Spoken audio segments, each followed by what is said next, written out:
Hello and welcome to another episode of MCQs for Judiciary Exams. Let's begin. What does Section 53A of the Transfer of Property Act deal with? Full performance of contract, part performance of contract, transfer of property, or transfer of rights.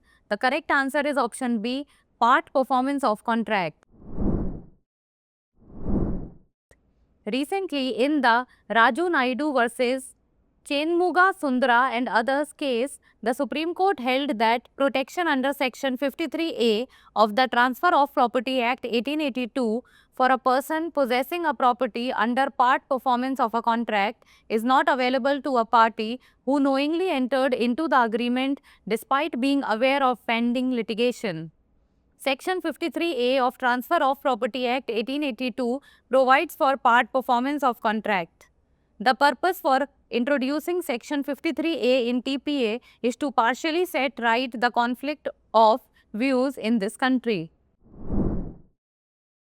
Next, what must be communicated forthwith according to Section 47(1) of the BNSS when a person is arrested without a warrant? Arresting officer's details, expected time for release, judge's decision on bail, or offense or grounds for the arrest. The correct answer is option D, offense or grounds for the arrest. Recently, in the Gurkaran Singh Dhaliwal versus State of Punjab and another case, the Punjab and Haryana High Court ruled that the arrest of a music producer was unlawful as he was not informed of the reasons for his arrest at the time it occurred. As per the Section 47(1) of the BNSS, every police officer or other person arresting any person without warrant shall forthwith communicate to him full particulars of the offence for which he is arrested or other grounds for such arrest. Next, what does the term dominus litis mean? Master of the case, master of the lawsuit, master of property, or master of the evidence. The correct answer is option B, master of the lawsuit. The doctrine of dominus litis, a Latin term, translates to master of the lawsuit. Originating from the principles of civil procedure, it establishes the party who has control over the litigation process. The doctrine of dominus litis grants the plaintiff the right to choose suit parties, yet this right is not absolute, subject to the Code of Civil Procedure. The court may add, remove parties to its discretion, ensuring all necessary parties are present for a comprehensive resolution. Next, where is the concept of the doctrine of repugnancy mentioned in the Constitution of India? Article 254, Article 255, Article 256 or Article 257. The correct answer is option A, Article 254.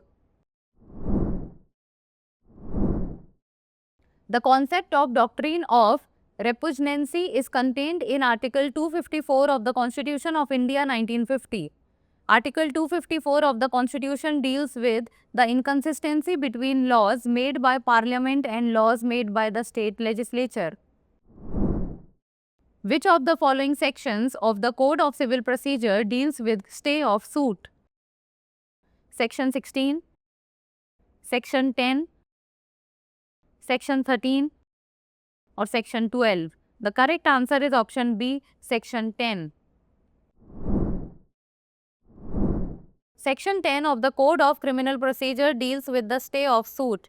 It states that no court shall proceed with the trial of any suit in which the matter in issue is also directly or substantially in issue in a previously instituted suit between the same parties or between parties under whom they or any of them claim litigating under the same title, where such suit is pending in the same or any other court in India having jurisdiction to grant the relief claimed, or in any court beyond the limits of India established or continued by the central government and having like jurisdiction or before the Supreme Court. Now it's time for the practice question. Which of the following deals with service of process on pleader in the Code of Civil Procedure? Order 3, Rule 5, Order 2, Rule 2, Order 7, Rule 3, or Order 4, Rule 8? Send the answer of this question in the comment section. That's all for today. Thank you so much for watching.